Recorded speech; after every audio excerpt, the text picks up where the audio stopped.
जय सीताराम। स्वागत है आप सभी का पुनः बाल बोध ज्योतिष सार संग्रह के अध्ययन में। हम लोग वार ज्ञान से पुनः कक्षा को प्रारंभ करेंगे। रविवार का अवकाश होने से आज से पुनः यह कक्षा वार ज्ञान से हम लोग प्रारंभ कर रहे हैं। आदित्यश्चंद्रमा भौमो बुधश्चाथ बृहस्पति शुक्र शनिश्चरश्चेते वासरा परिकीर्तिताः। यह 7 वार है। जनसामान्य में सभी लोग यह जानते हैं कि रवि, सोम, मंगल, बुध, गुरु, शुक्र, शनि, यह 7 वार हैं। इन वारों में भी गुरुश्चंद्रो बुध शुक्र शुभा वाराः शुभे स्मृताः। इनमें 4 वार बुध, गुरु, शुक्र और चंद्र, यह 4 वार जो शुभ हैं, शुभ कर्मों में यह ग्राह्य है। और क्रूरास्तु क्रूर कृत्यस्यु सदा भौमार्ग सूर्यजाः। और जो क्रूर वार है रवि, मंगल और शनि, यह क्रूर कर्म में, जैसे शस्त्र बनाना, शस्त्र चलाना, युद्ध के लिए जाना, और ये केस अर्ज करने के लिए और केस संबंधी कोई अनुष्ठान करने हैं तो उस प्रारंभ करते समय इनको शनि मंगल को देखा जाता है। और ऐसे क्रूर कर्म हैं, है ना, उसके लिए इन वारों को सदा लेना चाहिए। यही इसका सामान्य अर्थ है और इसके बारे में हम विस्तार से पहले पढ़ चुके हैं। अब और रवि शुक्रो महीसूनु स्वर भानु भानुजो विदुः बुधो बृहस्पतिश्चैव दशामेशास्तथा ग्रहाः। अब दिशाओं के स्वामी बता रहे हैं, जैसे ग्रहों से वार बता दिए कि जो ग्रह जिस दिन की प्रथम होरा जो वार होता है, वह प्रथम होरा जिस ग्रह की होगी उसी ग्रह का वार होगा। यह सामान्य आगे गणित का विषय है, उसमें हम लोग नहीं जाएंगे। जब होरा का विषय आएगा उस समय हम लोग उस पर चर्चा करेंगे। पर यह मानना चाहिए जो होरा जो वार है उस दिन प्रथम होरा उसी वार की, यानी उस वार संबंधित ग्रह की होरा रहेगी, ऐसे मानना चाहिए। और अब दिशाओं के स्वामी बता रहे हैं। सबको आवाज बराबर आ रही है?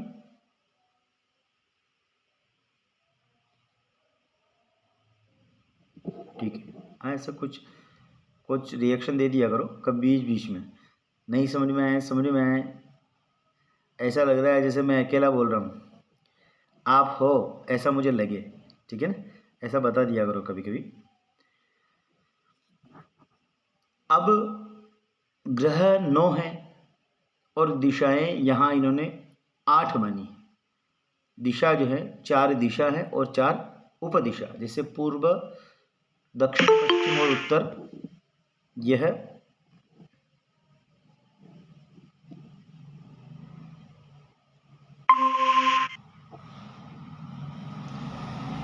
4 दिशा है। और इनके जो कोण आग्नेय, नैऋत्य, वायव्य और ईशान, ये उपदिशा है। ठीक है, 8 हो गए। ग्रह 9 है तो राहु और केतु दोनों बिल्कुल प्रतिबिंब, एक ही है, छाया ग्रह है और एक ही शरीर के 2 भेद हैं। ठीक है, तो रवि शुक्रो मही सूनु। रवि सूर्य जो है वो पूर्व दिशा का स्वामी है। अग्नि को क्रम से जानना है, पूर्व, आग्नेय कोण, दक्षिण, नैऋत्य, पश्चिम, वायव्य, उत्तर और ईशान। यह क्रम से 8 ग्रह देव इनके अधिपति है। तो रवि पूर्व का, शुक्र आग्नेय का, मही सूनु कहते हैं मंगल को, मही कहते हैं धरती को, और धरणी भी कहते हैं धरती को। तो जब आप नवग्रह जो स्तोत्र है, नवग्रह स्तोत्र, वह जब पाठ करते हैं तो मंगल का जब जो श्लोक पढ़ते हैं उसमें आता है धरणी गर्भ संभूत।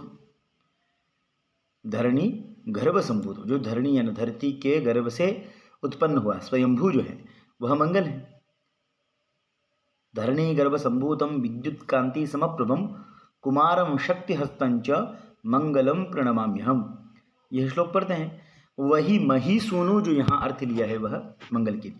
तो मंगल जो है वह दक्षिण दिशा का स्वामी है। और नैऋत्य का स्वामी स्वरभानु, स्वरभानु शब्द जो है वह राहु के लिए है। स्वरभानु यानी राहु जो है नैऋत्य का स्वामी है। और भानुजो विदुः, भानुजः, भानुजः बाण जनतीति भानुजः, तो सूर्य के द्वारा जो उत्पन्न है वह शनि है, सूर्यपुत्र शनि। तो शनि है वह पश्चिम का स्वामी है। और विदुः, विदुः शब्द जो है वह चंद्रमा के लिए है। और वायु पश्चिम के स्वामी शनि, और क्रम से आगे वायव्य के विदु, विदु यानी चंद्र। और बुधो बृहस्पतिश्चैव, फिर उत्तर के स्वामी बुध और ईशान के स्वामी जो वह बृहस्पति हैं। दिशाम ईशास तथा ग्रहाः, दिशाओं के ईशाः यानी ईश्वर यानी स्वामी, क्रमात् ग्रहाः, ये जो क्रम से कहे गए ग्रह, इन इसी क्रम से पूर्व, अग्नेय, दक्षिण, नैऋत्य, पश्चिम, वायव्य, उत्तर और ईशान क्रम से रवि शुक्रो महीसूनु स्वरभानु भानुजो विदुः बुधो बृहस्पतिश्चैव दशामीशास् तथा ग्रहाः, यह इन ग्रहों की दिशा है या इन दिशाओं के यह ग्रह स्वामी हैं। यह बहुत महत्वपूर्ण है आपके आगे फलादेश में। जब पशु खो जाने का कोई प्रश्न करके आएगा या कोई वस्तु खो जाने का कोई प्रश्न होगा, या जब हम दिशा का निर्धारण करेंगे कभी भी जीवन में आगे, तो यह सब दिशाओं के अधिपति हमें मालूम होना चाहिए कि कौन बलि ग्रह है। जैसे प्रश्न लग्न कुंडली, प्रश्न कुंडली जब बनाएंगे तो जो बलि होगा उसकी दिशा में वह वस्तु है, या जिस वस्तु के बारे में पूछा जा रहा है, चोरी गई वस्तु सप्तमेश जो है वह कहाँ है, उसकी स्थिति पर, उसकी दिशा में, या उसकी दिशा कौन सी है, यह देखने में आगे काम आएगा। इसको बिल्कुल कंठस्थ कर लें, दिशाओं के स्वामी हैं, यह आपको बार बार लगेगा। और जब आप फलित पढ़ेंगे तो फलित में भी यह बहुत महत्वपूर्ण है फल के लिए, कि विवाह किस दिशा में होगा, व्यापार किस दिशा में आपके लिए अच्छा होगा, कौन दिशा आपके लिए अधिक बलवती है, किस दिशा में आप अच्छा आपको लाभ मिलेगा, वह सब इन्हीं ग्रहों की दिशा में, जो बलि ग्रह है या जो योग कारक ग्रह है उसकी दिशा में आपको ज़्यादा फल मिलेगा या ज़्यादा लाभ होगा, व्यापार करने पर ज़्यादा लाभ होगा। यह सारी चीज़ें इन्हीं के क्रम से देखी जाती हैं। फिर वार कृत्य, वार कृत्य है ना, वारों के कर्म। ये सोम सौम्य गुरु शुक्र वासराः सर्व कर्मसु भवन्ति सिद्धिदाः, कि सोमवार और सौम्य यानी बुधवार, गुरु, शुक्र, वासराः, यह चार जो है पहले भी बता चुके हैं कि यह शुभ वार है। शुभ वार बताए ना कि बुध, गुरु, शुक्र और चंद्र, यह शुभ वार है। तो वहीं उनका पुनर्उल्लेख कर रहे हैं कि सोम सौम्य गुरु शुक्र वासराः सर्व कर्मसु भवन्ति सिद्धिदाः, यह सब कर्मों में सिद्धि प्रदान करने वाले हैं। और भानु भौम शनि वासरेषु च प्रोक्तम एव खलु कर्म सिद्ध्यति, और रवि मंगल शनि वारों में जो काम करना कहा है, जो काम करना कहा गया है वही काम सिद्ध होता है। कौन कौन से, तो पहले बताएंगे कि जो क्रूर कर्म है, क्रूर कर्म है ना, महान जो षड कर्म है वह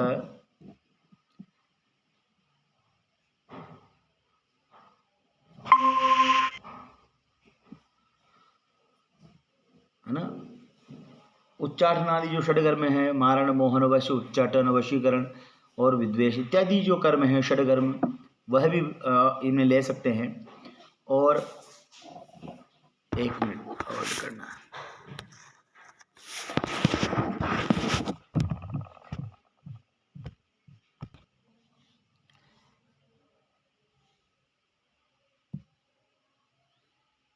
जो हम लोग फिर एक बार मैं आपको समझा देता हूं।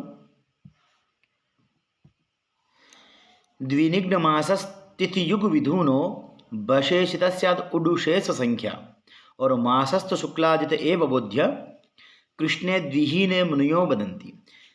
जो जिस मास में जिस तिथि का हमें नक्षत्र जानना है, यह जो श्लोक है वह नक्षत्र ज्ञानार्थ है, नक्षत्र का ज्ञान करने के लिए कि आज वर्तमान में कौन सा नक्षत्र चल रहा है उसके ज्ञान के लिए अगर मास पता है और तिथि याद है तो नक्षत्र जानने की विधि यह है। तो अभी आज अष्टमी का हमने देखा, मान लो फाल्गुन कृष्ण प्रतिपदा का और निकालते हैं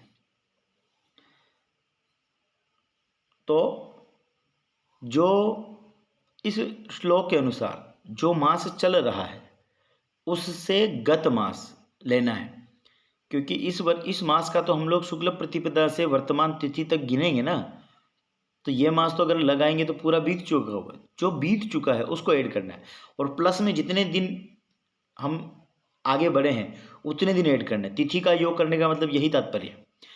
तो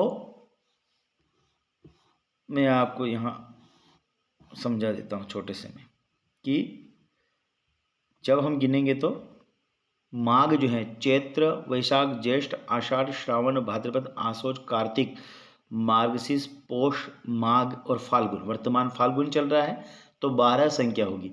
गत मास गिनेंगे तो 11 होगी, तो 11 को इंटू 2 द्विगुना करना है, द्विगुना करने पर 22। आज का मैं यहाँ एक बार और समझा देता हूँ, फिर उस पेज पर मैं आपको एक और प्रतिपदा का समझाऊंगा। मान लीजिए ये 22, फिर तिथि जो है आज अष्टमी, तो 15 और 8 23, यह 23 हुआ, दोनों का बराबर योग करेंगे तो बराबर यह 45 हुआ। फिर उडुशेष संख्या करके इसमें 27 का इसमें कृष्ण पक्ष हैं, कृष्ण पक्ष हैं तो शुक्ल पक्ष होने पर 1 माइनस करना है, 1 घटाना है, और कृष्ण पक्ष होने पर 2 घटाना है, तो 4 3। यह समझ में आ गया। संख्या बची 43 43, 43 में 27 का भाग देना है।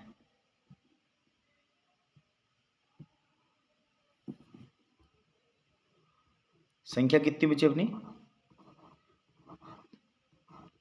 22 और 23 45 बचे। 45 में कृष्ण पक्ष की होनी तिथि होने से 2 माइनस किए 43 बचे, इसमें 27 का भाग देंगे, एक बार जाएगा 27 आया, 13 है एक इधर से लिया, 13 में से 7 गए 6, 3 में से 2 गए 1, 16 बचे।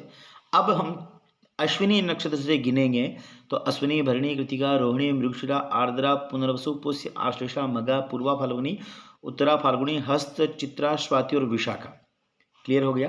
तो विशाखा 16 नंबर का जो नक्षत्र है वही आज है, और आज भाद्रपद पंचांग मेरे पास रखा है,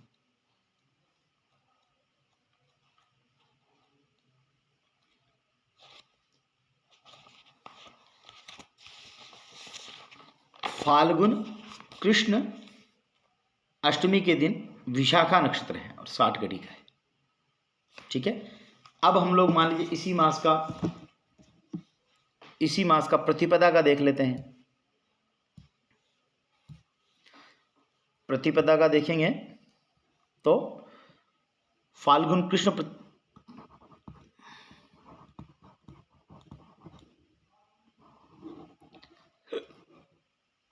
फाल्गुन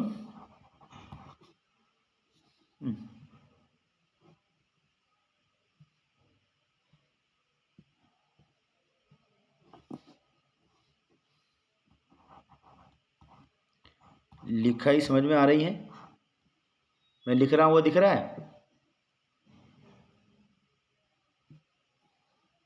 जो लिख रहा हूं वो दिख तो रहा है, नहीं दिख रहा है? ठीक है, मैं फिर ऐसे लिखूं, फाल्गुन कृष्ण प्रतिपदा,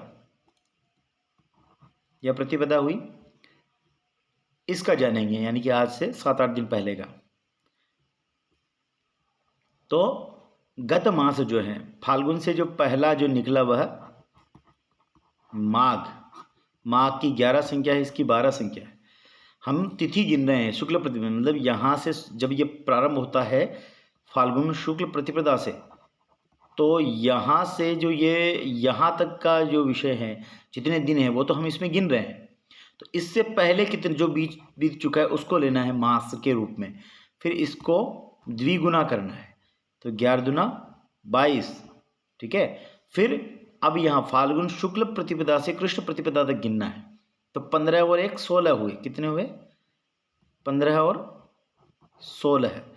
इनका योग करेंगे बराबर 6 2 8 2 1 3, कितने आए? 38। अब इसमें जो हमारी शर्त है वह है कि शुक्ल पक्ष होने पर 1 माइनस करना है, 1 घटाना है, और कृष्ण पक्ष होने पर 2 घटाना है। तो 2 घटाएंगे, 8 में से 6 गए 2, 3 आए। फिर हमने इसको उडुशेष संख्या ने जो नक्षत्र की 27 संख्या है, नक्षत्र की 27 संख्या से इसमें भाग देंगे। 27 एक बार हो जाएगा, 27 एकम 27, 16 हैं, 6 में से 7 जाएंगे नहीं, उधार लेंगे। 16 में से 7 गया तो 9 बचेंगे। यहाँ 2 कुछ नहीं। शेष फल जो है, शेष फल कितना बचा? 9। अब आप गिनेंगे कि जो अश्विनी नक्षत्र है वहाँ से अश्विनी, भरणी, कृतिका, रोहिणी, मृगशिरा, आर्द्रा, पुनर्वसु, पुष्य और आश्लेषा, कौन सा नक्षत्र आया?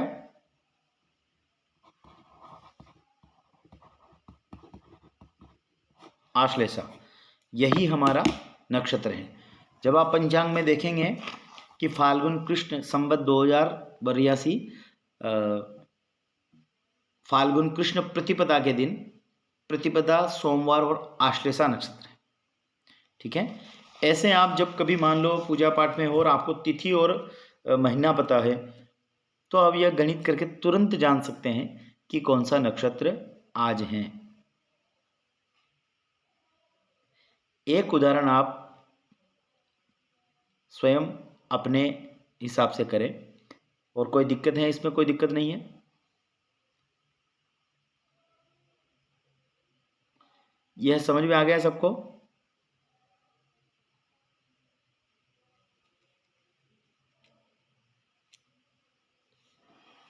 नहीं आया? कुछ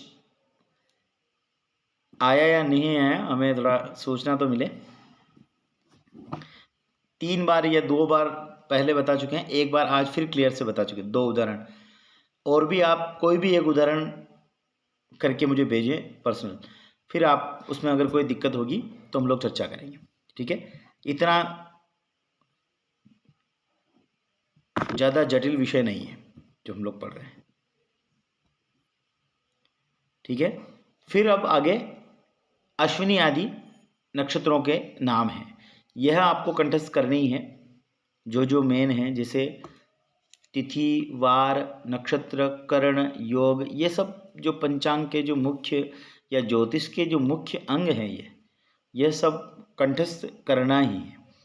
अश्विनी भरणी चैव कृतिका रोहिणी मृगः आर्द्रा पुनर्वसु पुष्यस्ततोश्लेषा मगा तथा ततः आश्लेषा मगा तथा, यह नाम है क्रम से। इसमें ज़्यादा कोई कुछ गणित नहीं है कि अश्विनी भरणी कृतिका रोहिणी मृग है न मृगशिरा आर्द्रा पुनर्वसु पुष्य ततः आश्लेषा मगा तथा, मगा तक यहाँ नक्षत्र हैं।